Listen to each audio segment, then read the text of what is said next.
Fala pessoal, estamos aqui com mais um episódio do InsiCast e antes de começar vamos falar da nossa patrocinadora, a Originale, né Joyce? A melhor pizza do Cariri. Exatamente, se você ainda não conhece a Originale Pizzas e Massas, já deixamos aqui o incentivo para que você possa conhecer e seguir lá no Instagram. Vamos lá, né? Apresentar o nosso convidado. Que tem um currículo bastante recheado. Nossa, Ele é professor, pesquisador, especialista em tecnologia educacional. Estamos com ele, Ranieri Cândido. Olá, gente. Seja bem-vindo. Obrigado. E espera aí que faltou só mais uma coisa, palestrante, né? E um dos melhores e maiores palestrantes aqui da região do Cariri. E daqui a pouco nível Brasil, eu tenho certeza disso. Sim. Já estamos a caminho, tá? Olha Estamos aí. no 4º ano na BET Brasil, Perfeito. esse ano em São Paulo, nas maiores feiras de inovação na América Latina, né? Um prazer enorme estar aqui com vocês, né? E sempre muito gratificante perceber a evolução do trabalho sendo desenvolvido por vocês, pela INSE, e estar aqui contribuindo é uma alegria enorme, porque sou da terra, sou do Cariri, sou de Juazeiro do Norte, então vamos mostrar o que é que o nosso Cariri tem de bom. Isso aí.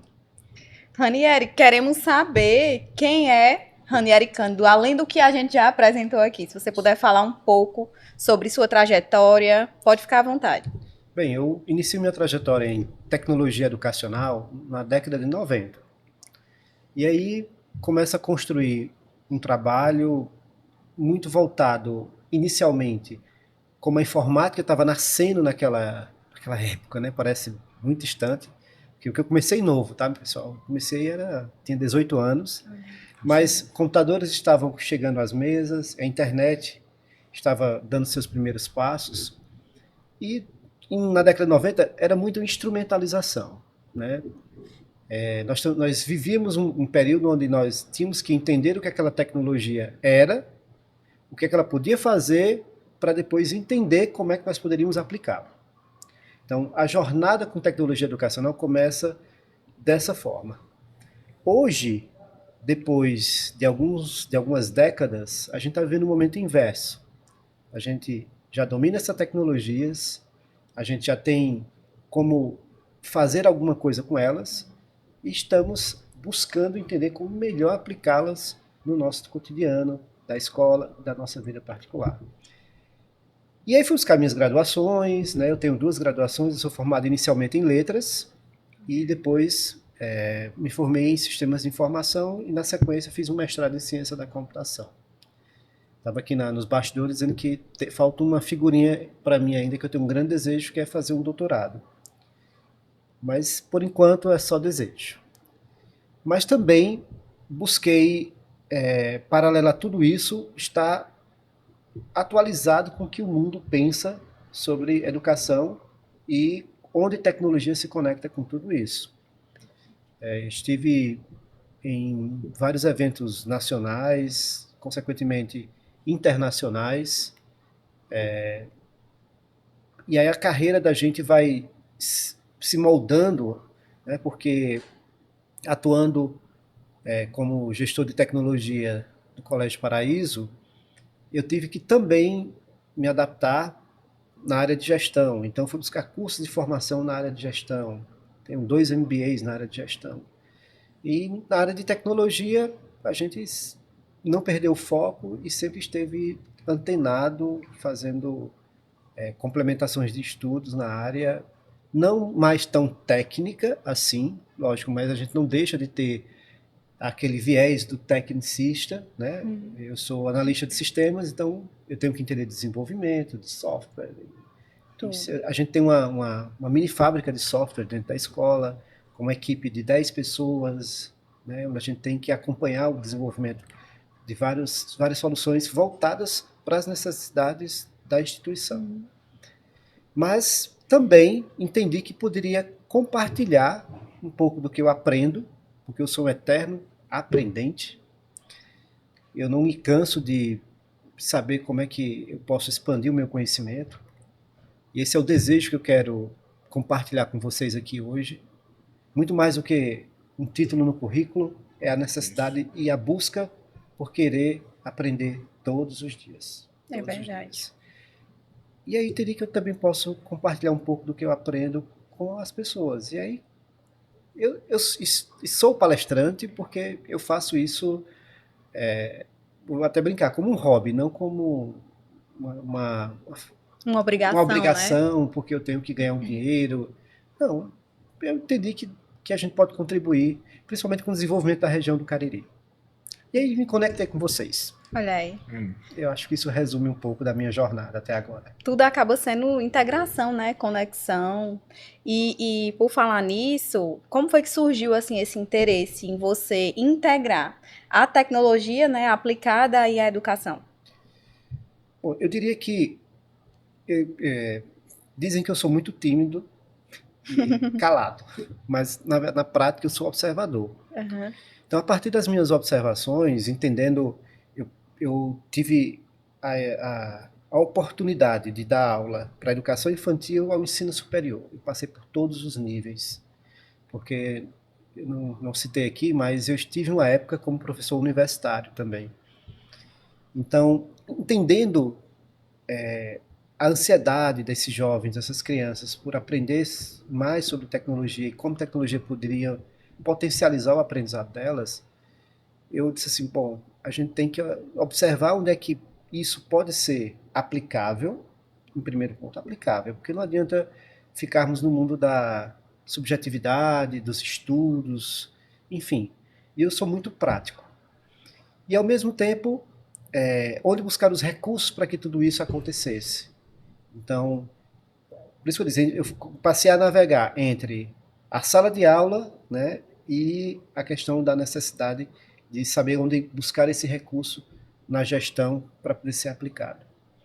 E no meio disso está a tecnologia. E aí onde eu insisto sempre em dizer, tecnologia ela é só um meio onde nós conseguimos encaixá-la para uma determinada função, um determinado fim.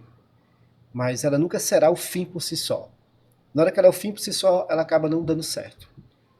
E aí a gente pode contar N casos também de insucesso, de coisas que a gente pilotou, mas viu que era só a tecnologia pela tecnologia.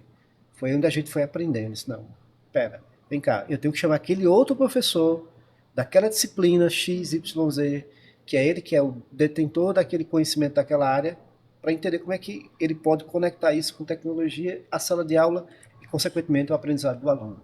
Perfeito. Então foi a caminhada A que caminhada que nos ajuda, né? Nem nos ajudou, nos ajuda todos os dias a entender.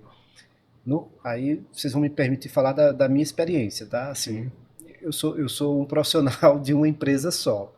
Eu trabalho há 32 anos no Colégio Paraíso, e lá onde eu construí toda essa jornada, a gente estava falando de oportunidades, né? Nós estamos vocês falando de um ambiente onde vocês estão que é muito oportuno para o desenvolvimento de Ideias, projetos. projetos. Eu tive e hoje dou para a minha equipe também a liberdade de trazer ideias. E na escola, no Colégio Paraíso, eu tenho essa oportunidade todos os dias. É a tal da inovação, né?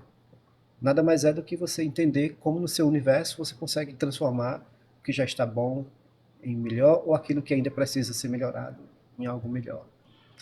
Então nós estamos trabalhando nisso todos os dias. Essa integração, essa conexão, buscando junto com... E aí faço sempre questão de dizer isso. Não é um projeto da tecnologia educacional de uma determinada instituição que vai mudar.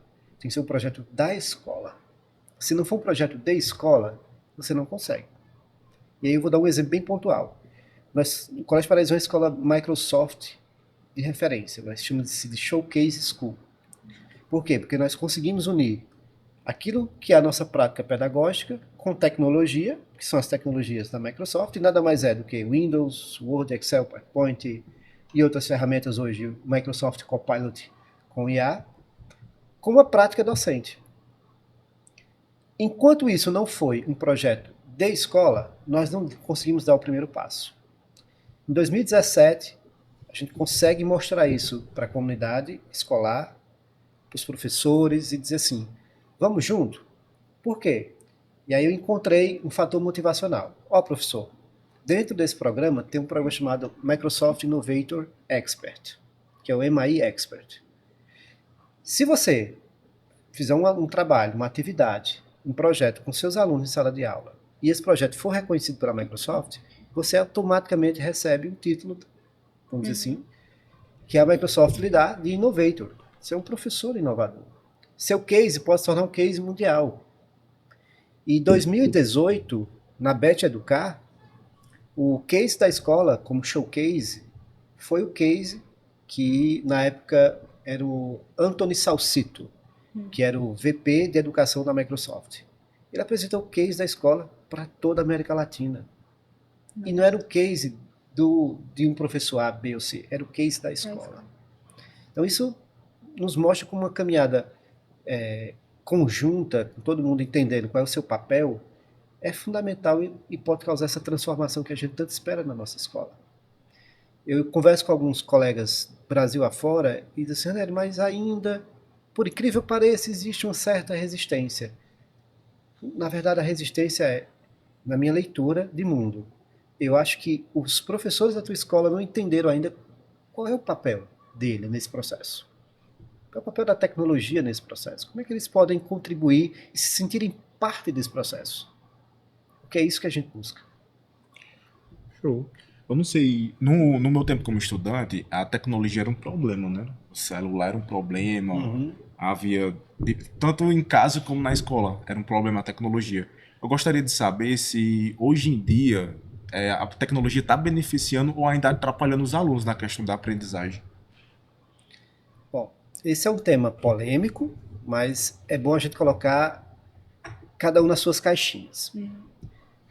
O que é que não só eu acredito, mas que eu acompanho, enxergo e vejo de outros cases de outras escolas mundo afora. A tecnologia, por si só, ela não é o problema.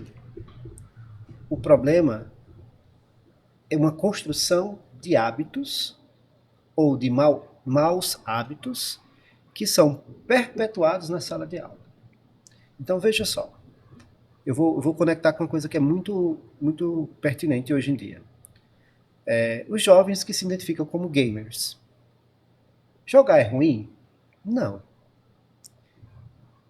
O excesso de horas jogando sem uma pausa para desopilar a mente, para se alimentar, para tomar uma água, para fazer uma outra coisa, aí a palavra coisa abrange muitas possibilidades, é que torna o jogador de jogos eletrônicos uma pessoa potencialmente com problemas.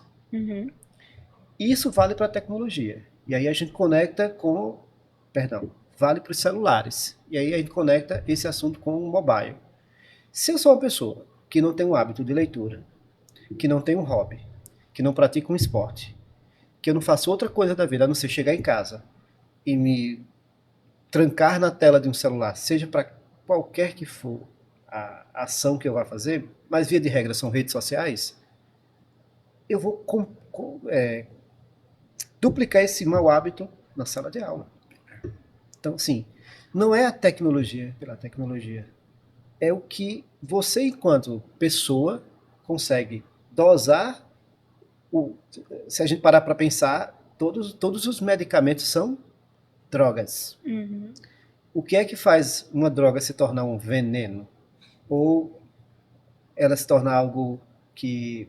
A droga que eu falo dos remédios, tá? Por favor. É a dosagem. Então, se você toma uma dose de dipirona maior do que o seu corpo pode absorver, então, em vez de remédio, ela vai se tornar um veneno. Da mesma forma. É a mesma analogia. Então, qual é o desafio hoje que os professores têm em sala de aula? São os maus hábitos trazidos de casa por jovens e crianças que não têm controle parental, que os pais, infelizmente, e aí eu não estou julgando aqui os pais, porque eu sei da dinâmica e desafios que eles têm diante das responsabilidades que eles assumem enquanto profissionais. Mas existem ferramentas hoje, pais e comunidade, que você pode sim controlar o tempo de tela, que você pode sim dizer o que é que o seu filho ou sua filha deve ou não acessar. Agora tem que buscar esse conhecimento, instalar no celular e dizer assim, agora eu vou lhe acompanhar. Né? Vocês viram recentemente a polêmica do Roblox? Sim. É um exemplo disso. O problema é da plataforma? Sim, porque ela é permissiva, Uhum. tá? Mas eu conheço jovens, conheço crianças que jogam Roblox, mas têm o controle dos pais. Os pais sabem qual jogo ele está jogando, daqueles milhares de jogos que estão lá disponíveis, criados pelos próprios jovens que são gamers. Entendeu? Então, é necessário hoje, mais do que tudo, você acompanhar essa criança, e aí tem todas as regras que hoje estão mais rígidas, e que bom que existe uma regulamentação, um novo ECA digital, que é um assunto muito importante, que eu acho que vocês devem trazer e tratar aqui com alguém da área né, de direito, para conversar sobre isso. O novo ECA digital traz mais blindagem para essas crianças que, infelizmente, não têm esse acompanhamento e que também responsabilizam as plataformas por isso.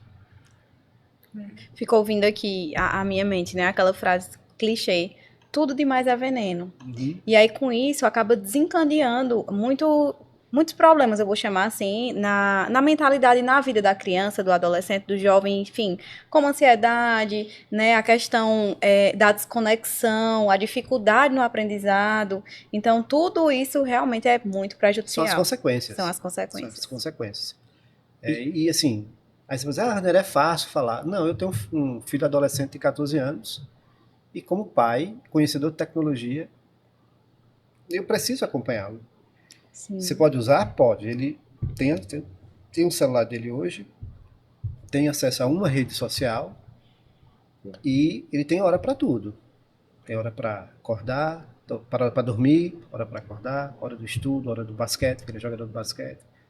Tudo é uma questão de dosagem, Exatamente. né? De disciplina, Rotina, né, que é muito importante. rotinas. A questão que você tocou muito da saúde mental hoje.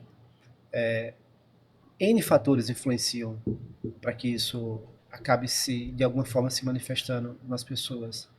Mas uma delas, por incrível que pareça, é só mesmo a falta de rotinas saudáveis, desconstrução de maus hábitos.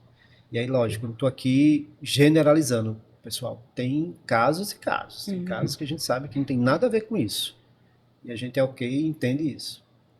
Perfeito. Ranieri, durante essa sua caminhada, né, a sua trajetória, teve algo assim que você considera que foi muito desafiador? Tem.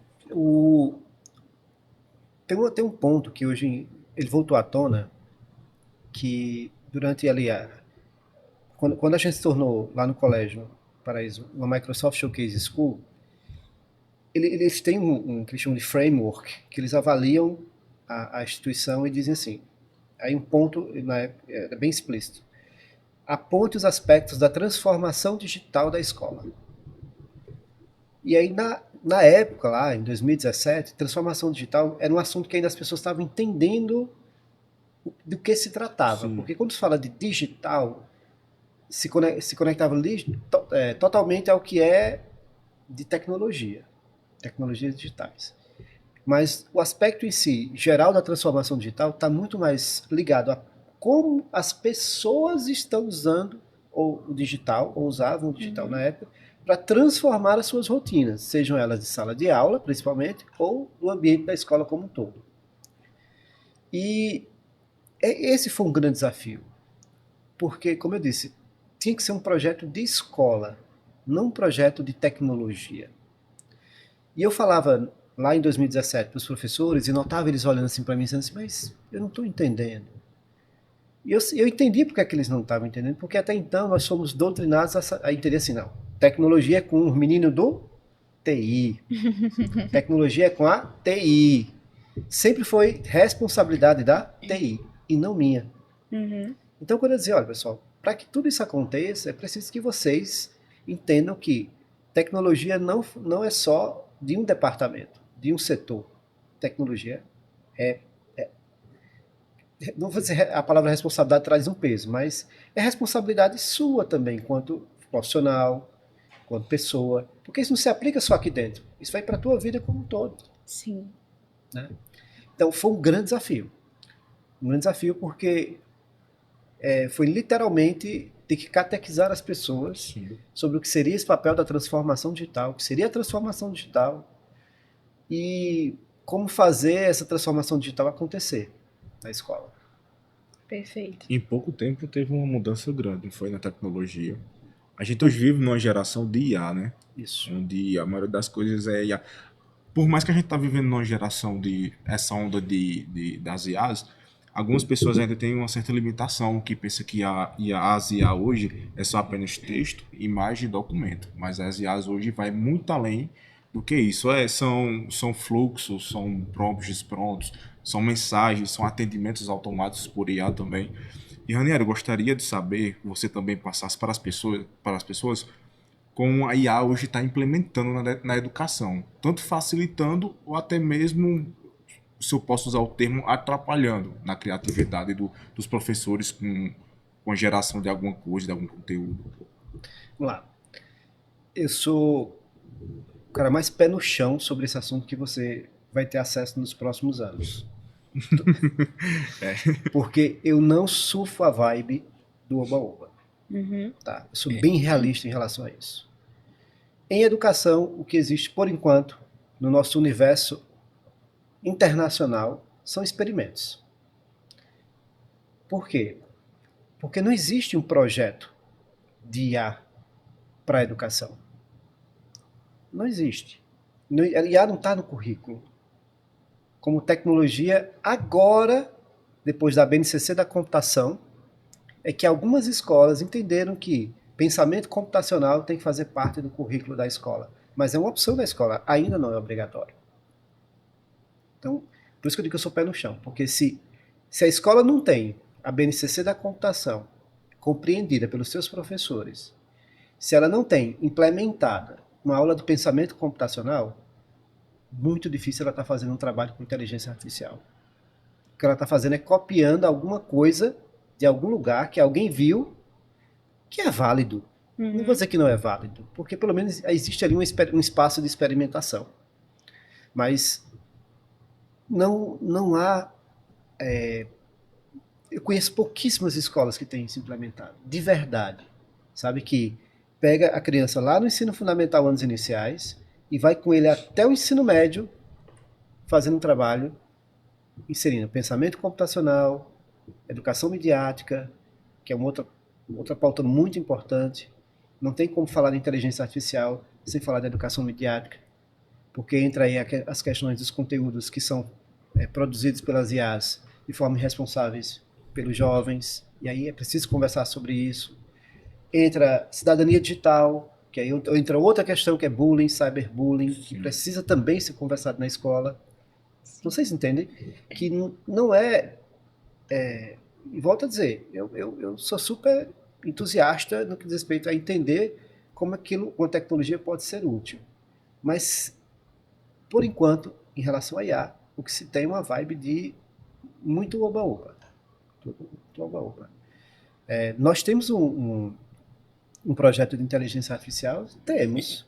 Porque eu tenho o BNCC da computação implementado com o pensamento computacional implementado.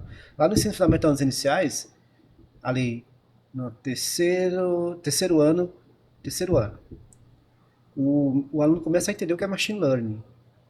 Ele precisa entender para entender IA, ele precisa entender o conceito de machine learning. Ele tem que entender o que é aprendizagem de máquina. Como é que um algoritmo escolhe algo e define que algo não é A e sim B? Que uma coisa é um gato, o exemplo clássico, e não um cachorro. E aí a gente vai avançando com coding, programação, e aí a gente vai evoluindo com projetos, e aí tem uma pegada muito bacana que eu incentivo todo mundo a trabalhar, que é com STEM. STEM é o acrônimo de ciência, tecnologia, engenharia e matemática. Você junta tudo e faz os meninos procurarem projetos. Aí você insere A. Porque você vai dizer para ele, olha, você vai fazer um projeto, né? Então, como é que um IA trabalharia seu tema? E aí faz ele refletir sobre o texto, traz o pensamento crítico para ser conversado em sala de aula por todos os professores, principalmente pelos professores de linguagem. É uma oportunidade também de trabalhar a questão do que é plágio. Por que as IAs copiam e não criam? Isso é uma polêmica. Então, fazer eles diferenciarem isso. Então, gente, tem algumas coisas bacanas, eu já vi exemplos muito interessantes, mas de experimentos. Alguém vai lá, cria alguma coisa, funciona. Ah, nós temos um projeto de IA.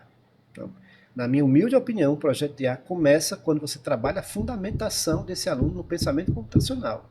Para ele entender, quando ele chegar lá no ensino médio, ou antes disso, no fundamental, anos finais, que ele precisa entender sobre raciocínio lógico. E aí não é toda escola que tem uma disciplina de raciocínio lógico. Verdade. Nós temos raciocínio lógico implementado no Colégio Paraíso.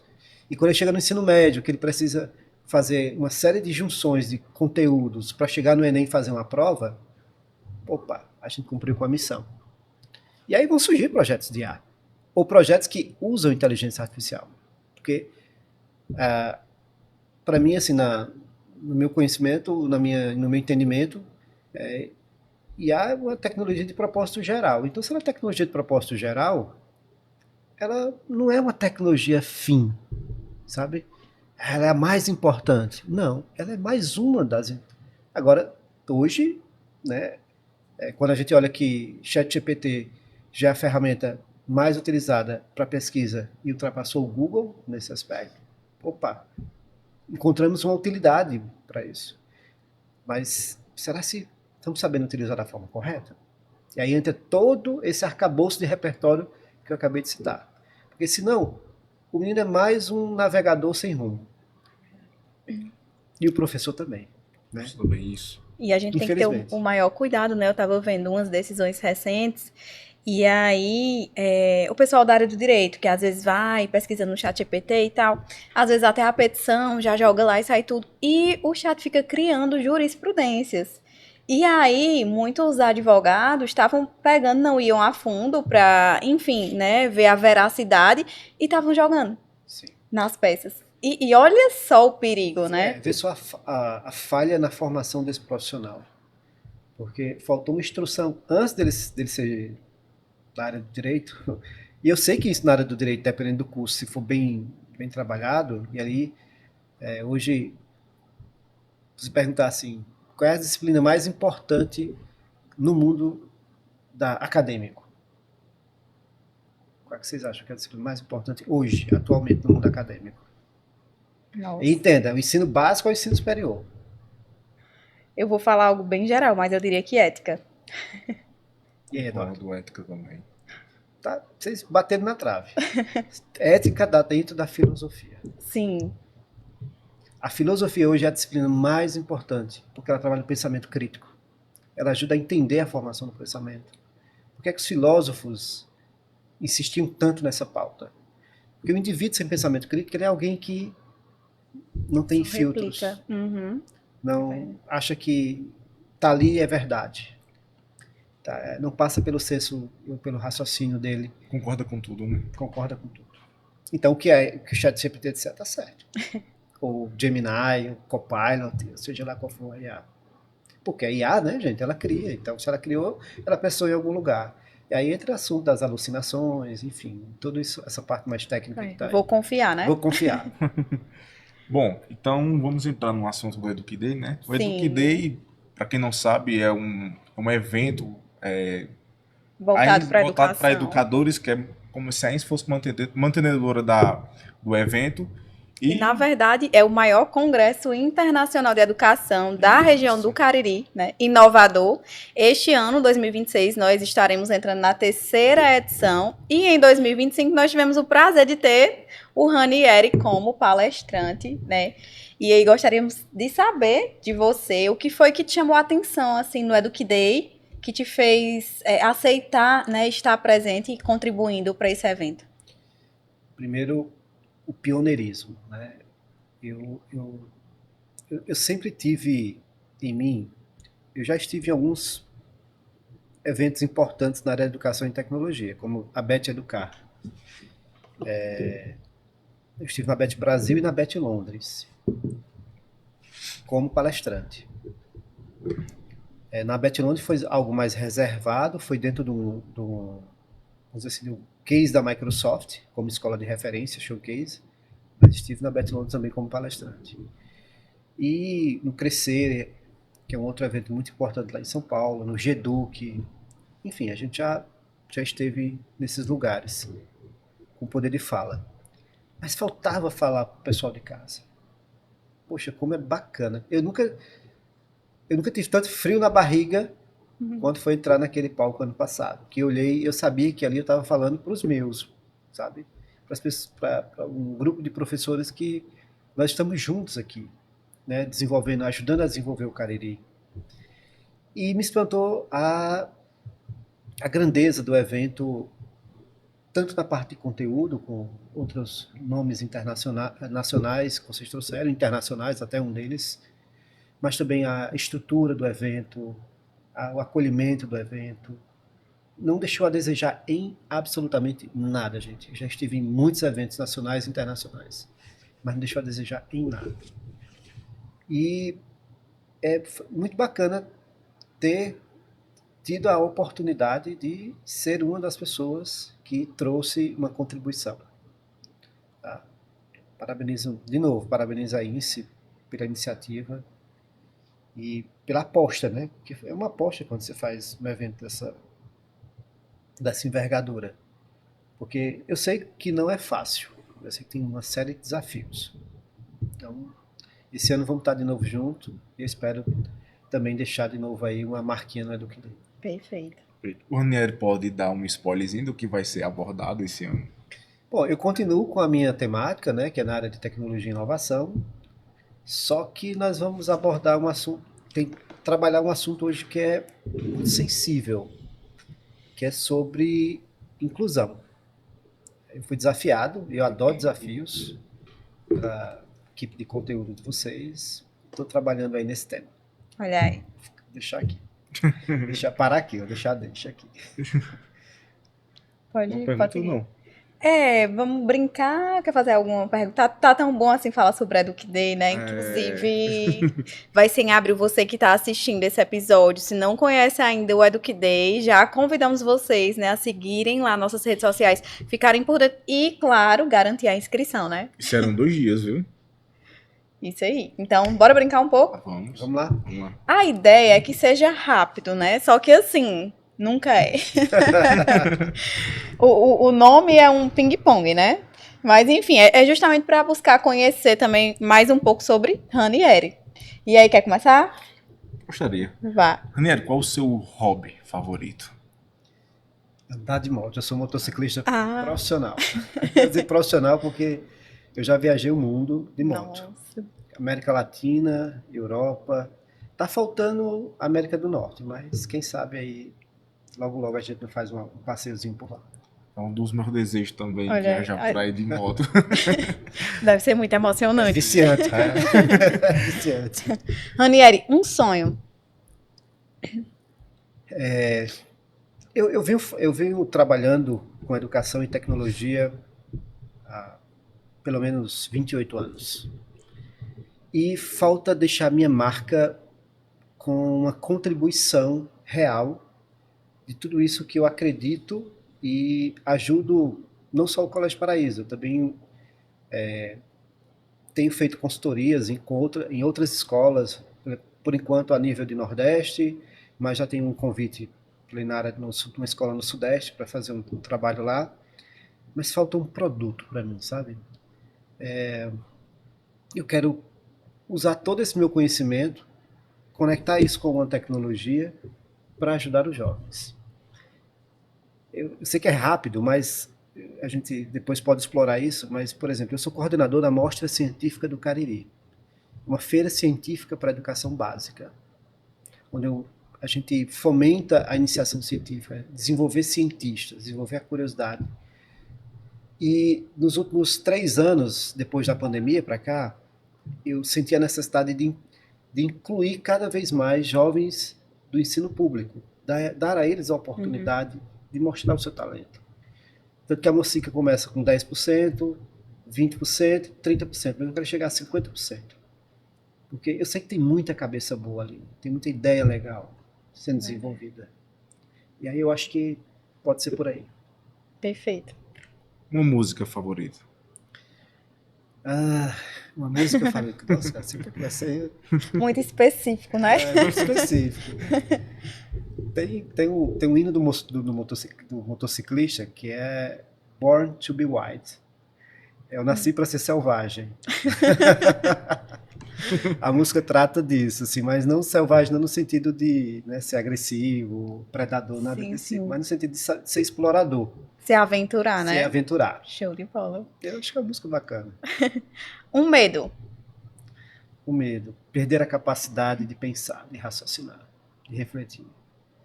Eu acho que a gente pode ficar sem condições físicas de locomoção, mas sem pensar, sem refletir, sem reconhecer o mundo, isso é um grande medo. Um lugar favorito que eu gosto aqui é do Cariri.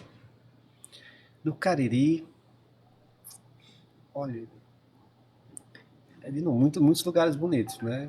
Mas eu acho que a nossa Chapada do Araripe e todos os lugares que ela tem gostosinhos de fazer trilhas, caminhadas, ter conexão com a natureza. Perfeito.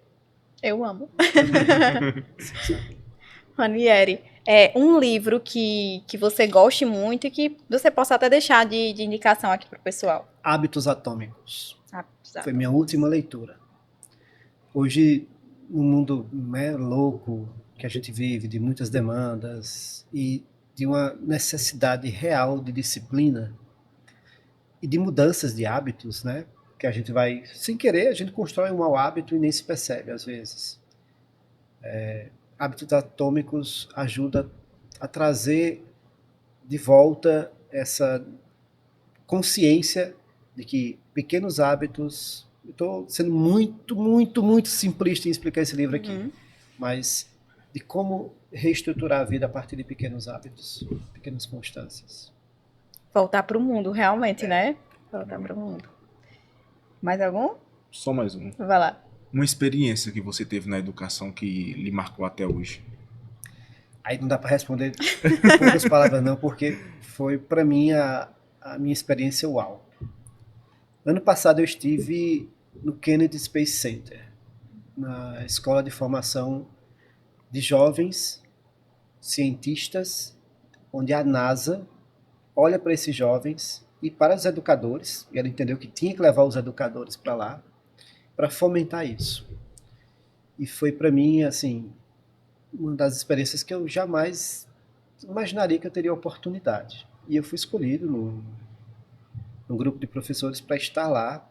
Passamos uma semana imersos no Kennedy Space Center, conhecendo toda a história da corrida espacial, de como os Estados Unidos e como hoje eles têm uma grande dificuldade de encontrar mentes, não mentes brilhantes, mas mentes que se interessem pelo desenvolvimento, pela ciência, e, consequentemente, tragam alguma inovação e dê continuidade ao projeto que está lá, né?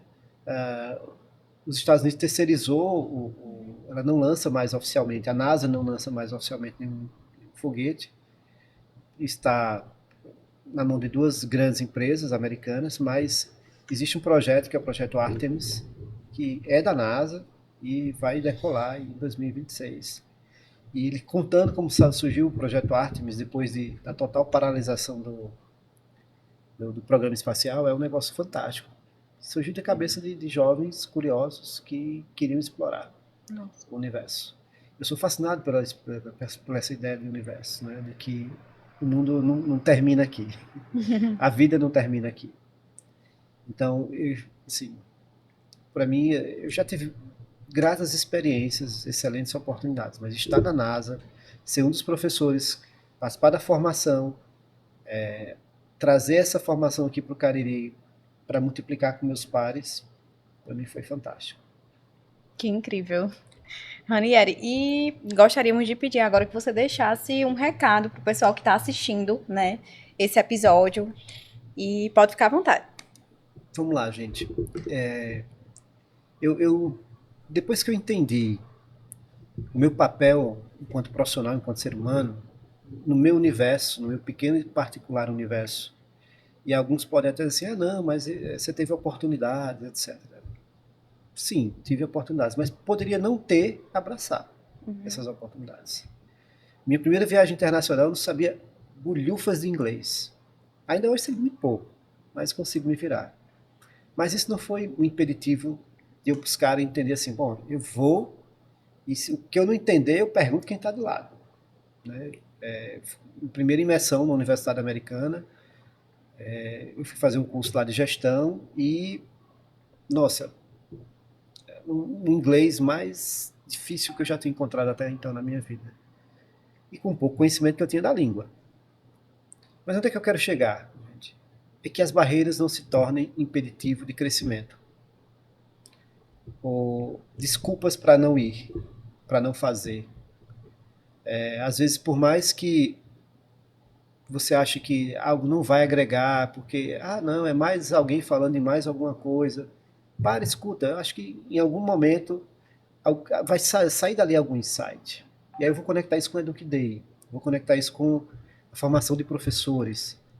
Nossos professores da região do Cariri precisam entender que a vida profissional continua além da universidade, vai além da sala de aula. Os desafios que nós encontramos em sala de aulas hoje, num mundo diverso de estudantes, cheio de maus hábitos, com as famílias com muita dificuldade, e etc, e etc, e etc, devem ser um impulsionador para buscar entender assim, como é que eu posso até tornar minha vida como professor mais suave. A vida de professor é muito desafiadora.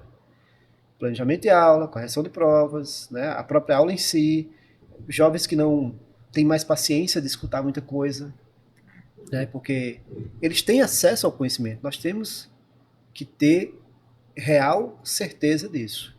Os jovens hoje não têm acesso mais à informação, eles têm acesso a conhecimento. Então, se você for só mais um papagaio, eles não vão lhe dar atenção. E entendam a expressão de ser mais um papagaio. Se você for só repetir o que ele já vem em grandes plataformas, com pessoas que também no YouTube e em outros lugares compartilham conhecimento que você também compartilha em sala de aula de forma muito mais atrativa, só para dar um exemplo, você não vai dar a sua aula. Eu digo, vou pegar a expressão, o professor não dá mais aula.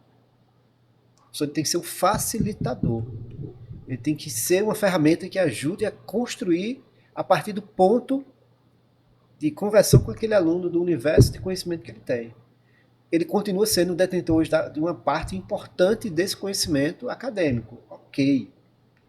Mas lembre-se que esse aluno hoje tem uma bagagem, ele tem acesso ao mundo, ele tem acesso a uma inteligência artificial que pode também ensiná-lo. Se vai ser certo ou errado, aí tem uma série de aspas aí nessa história. Mas toda vez que eu tenho uma oportunidade de dizer, e digo busque ser um eterno aprendente, alguém curioso, alguém que diz assim, será se eu posso? Será se eu consigo? Será se dá certo? Eu posso fazer diferente? Porque senão você vai ser mais um replicador, e de replicadores o mundo está cheio, e é por isso que a gente de vez em quando diz assim, não, mas fulano é formado, né? Tem uma graduação, é alguém tão XYZ, a pessoa não tem um... Sabe o feijão com arroz bem feito? Você come feijão com arroz todo dia. Qual a diferença? É o tempero que você coloca ali. Entendo, meu colega professor, o gestor escolar, com a série de desafios que nós temos hoje. A escola hoje não é mais o mesmo lugar que nós estivemos um dia. Não é mais. A escola hoje é um lugar muito, mas muito diferente. Então, se eu for o mesmo professor, com a mesma cabeça, de 10 anos atrás, é aí onde eu vejo muitos colegas com sérias dificuldades. Então, entender como você pode melhorar, se melhorar como profissional, e aí eu extrapolo isso das fronteiras da educação. Como gestor escolar, se você entender como a sua escola, quais são as reais necessidades dela, como é que você pode melhorar para atrair novos alunos, para atrair bons profissionais, para que sua escola cresça, você não vai ficar fazendo isso dentro da escola. Você tem que sair, buscar entender, mas do que dê uma oportunidade para isso. Enfim, e como pessoa, né, gente? O mundo hoje precisa de gente que entenda de gente. É meio até clichê isso, né? Humanização, né? Mas é a realidade hoje em dia, né? Essa é uma grande realidade hoje em dia. E com todos os defeitos que a gente tem. Tem dia que eu acordo e eu não aguento olhar para minha cara. Fato isso, a gente tem que ser realista. É verdade. Mas tem que entender que tem que encarar o mundo, que eu vou me conectar daqui a pouco com alguém que precisa de mim também. Porque não amanheceu num dia legal. Né? Eu vejo muita palavra empatia. Você precisa ter empatia. Mas você não tem empatia com você mesmo. Né? Você não pratica empatia com você mesmo. Como é que você quer praticar empatia ou espera que o outro tenha empatia com você? Então essa é a complexidade desse mundo que a gente vive. Então, por isso que não dá para ficar parado, né? Vendo os carros passarem, É verdade. o trem indo embora e a gente não seguindo. É. Tem que acompanhar, né? Temos que acompanhar. Temos que acompanhar. Bom, quando se trata de conhecimento, o tempo fica bem curto, né? Sim. Então, Ranieri, agradecemos bastante pela sua participação, pelo bate-papo. Eu tenho certeza que esse foi um podcast cheio de conhecimento, que pessoas possam se inspirar, possam mudar seus hábitos, possam ter outra mentalidade a partir desse podcast. E muito obrigado pela participação. Eu que Espero agradeço, lhe ver mais vezes aqui, outras participações no podcast. E seja muito bem-vindo aqui. Já é de casa. Eu me sinto em casa já me sinto em casa. Uma participação realmente muito rica, né? Cheia de desafios, de aprendizados. Uma pessoa que está conseguindo ainda ultrapassar barreiras na vida, né? E dizer que, nossa, saia da zona do conforto, faça. Tenha tempero. Tenha tempero. Estou indo para a China, gente. Eu quero entender como é que a China realmente está implementando inteligência artificial no currículo. Assim, quando o Ranieri chegar, a gente vai ter que fazer um podcast. Vamos ter que fazer outro episódio, viu? Outro episódio de já 3 deixa horas. Aí. Cadê a produção? Já deixa agendado. Passar por 5 escolas chinesas e 3 universidades. Vou realmente fazer uma imersão de 20 dias. Que é outra realidade também, né? Depois a gente conta mais um pouquinho. Já estou curiosa. Então é isso, pessoal. Estamos finalizando mais um episódio do INSECast. Vamos deixar na descrição as redes sociais do Ranieri, da nossa patrocinadora também, Originale Pizzas. Então curta, comente e compartilhe muito. Tchau, tchau. Tchau.